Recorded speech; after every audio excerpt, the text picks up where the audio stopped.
Ime mu je bilo Akakij Akakijevič. Ljudem se bo to ime zdelo nekoliko čudno, vendar lahko potrdim, da mu ga niso najlažje iskali le okoliščine so tako nanesle. Po poklicu je bil smrtni uradnik za prepisovanje aktov. Venomer je tičil na istem mestu, v isti službi in istem položaju. Nazadnje so bili že vsi uverjeni, da se je vsekakor rodil že kot odrasel človek v uradniški uniformi s klešo. Urad ni užival nobenega spoštovanja, sluge niso vstali, še pogledali ga niso, ko je šel mimo njih. Načelniki so bili do njega hladni. Mladi uradniki so ga zasmehovali in brili iz šale s svojo jalovo pisarniško duhovitostjo. Po priču njega in njegov rovaš so si pripovedovali razne izmišljene zgodbice.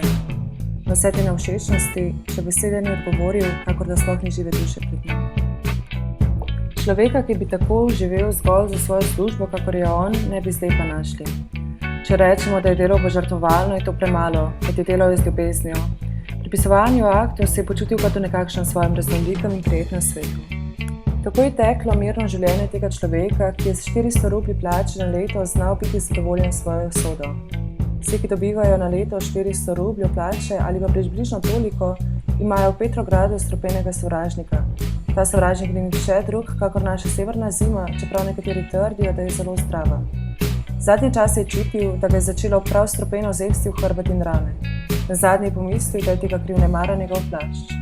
Doma ga je natanko pregledal in našel, da se je na 2-3 mestih ravno na hrbtu in ramah spremenil že v pravo pajčevino. Odrekali so mu celo plemeniti naslov plašč in ga imenovali kapot, kar je domača halja. Uradnik se je iz leta v leto manjšal, ker je moral posojati krpe za druge dele plašča. Novega se ni bil zmožen privoščiti. Brezupen kot je bil, je taval po mestu in nekega dne na mestu domov zavil v čisto drugo smer, ne da bi vedel.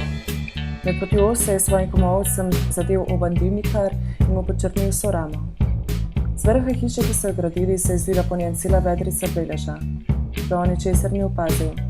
Tak malo je pogledal okrog sebe in se obrnil proti domu. In šele sedaj je začel misliti trezno in zagledal je v jasni in pravi luči svoj obupni položaj. Spregovoril je sam s seboj.